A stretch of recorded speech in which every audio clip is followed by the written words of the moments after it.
Hi, I'm Tom. This is Lucy, and this is Kitty Help Desk.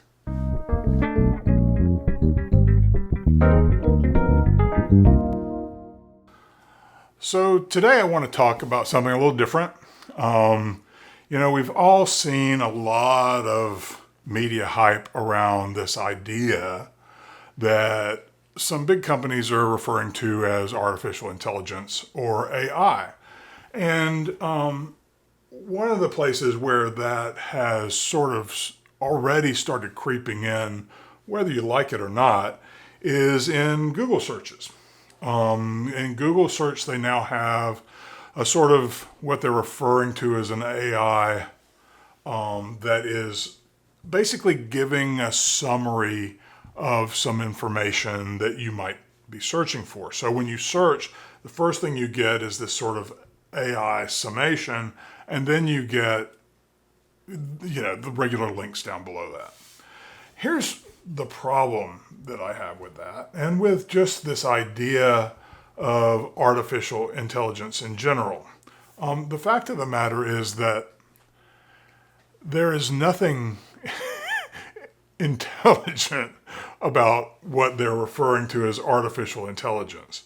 A lot of us have seen movies like 2001: A Space Odyssey, where there is a malevolent computer intelligence that causes harm to people. And that's been a theme in science fiction for a lot of years.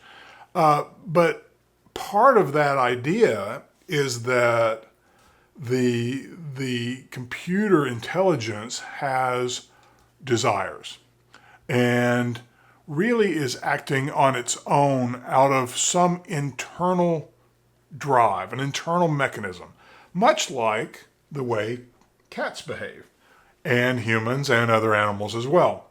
We all have evolved to occupy very particular sort of behavioral corridors, and we have portions of our brains where we are driven by some of those ideas, even beyond just our consciousness. So there are different levels of mind and brain, and I don't want to get into all that, but suffice it to say, some things are automated. For example, when a cat like Lucy goes to the litter box, that is a complex reflex action. So she's not thinking about everything she does. She's making the choice in her forebrain to go to the litter box. But once she's there and she feels safe enough that she can, eliminate there, she will go through this sort of ritual that is built in, like a subroutine in a computer program, that then lets her, what do you see there, Lucy? Lucy sees her tail wiggling on the monitor. It will just let her go through these motions without having to think about every step in the process.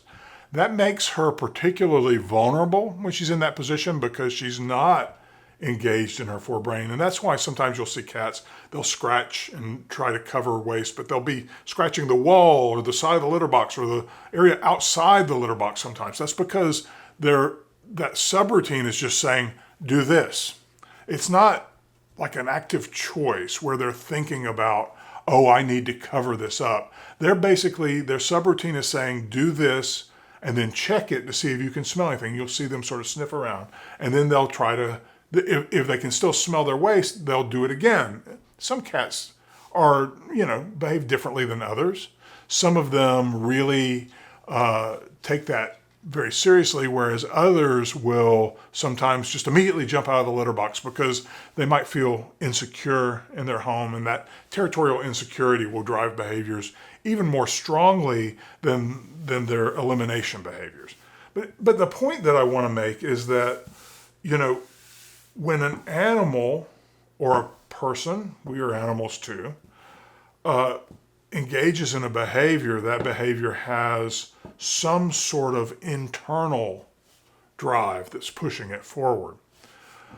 When a machine that has been trained on various pieces of text online basically spits out some of that text in response to a query, there's no thinking going on. There's no There's not even an automated sort of call response that has been trained by evolution. There is just this basic idea that this engine is going to predict within highest probabilities what the next word should be.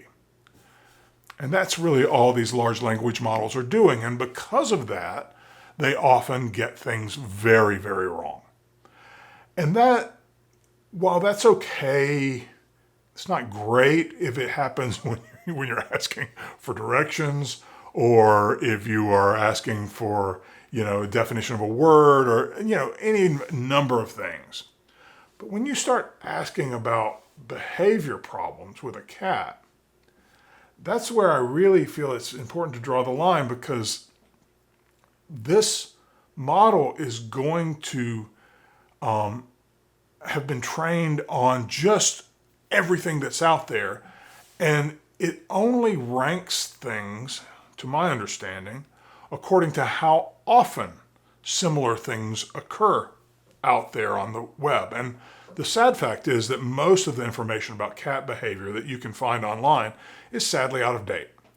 And so it will have trained on a lot of out-of-date information, a lot of invalid information, a lot of anecdotal information, just a lot of things that probably aren't quite correct. And if there are enough of those things that are incorrect out there, it will then present that as if that were fact, that this is the answer. And it absolutely will not be. You may find them useful within a limited range with very particular sets of questions. And what I expect to happen next is that there will start to become AI experts that have been trained on particular things. But let's just be really upfront about this. Cat behavior has not been well studied. It has gotten the best study in the last 10 or 15 years. The most high quality studies that are really dedicated just towards cats, the last 10 or 15 years. Prior to that, a lot of the so-called knowledge that we had about cat behavior was based loosely on dog behavior studies, because dogs were more profitable to study than cats were, because dog owners spent more money on them.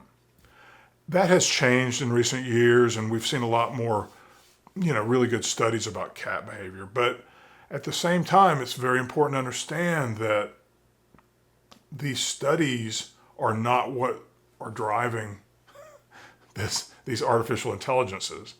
It really is just whatever happens to be out there. So just be careful. Please understand that, if you look for answers from a professional, you're more likely to get real answers, whether that be me or someone else. Now, we may sometimes disagree. That's the nature of behavior work. Even with people, psychologists don't all agree. There are all these different schools of psychology and psychiatry. Same thing kind of goes for animal behavior. My approach is entirely from the perspective of the cat, or I try to be.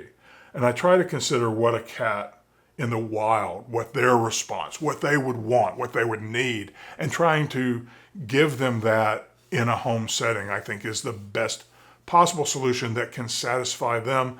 And if we do it right, it will satisfy us too. But I am just one voice, and there are lots of people that feel very differently about that. There are people that believe that animals should be punished, and that's the way to get them to behave. I completely disagree with that. I hope that you do too. But that is a philosophy that's out there. The point is that you should really choose your sources wisely, very carefully, and then, stick with them. If you find someone that you feel like you can trust, be that me or someone else, then just really stick with them and don't continue looking for answers elsewhere, because in a lot of cases, that's just going to confuse the problem. Okay? Thanks for watching. Please like and subscribe, and I'll see you next time. Thanks.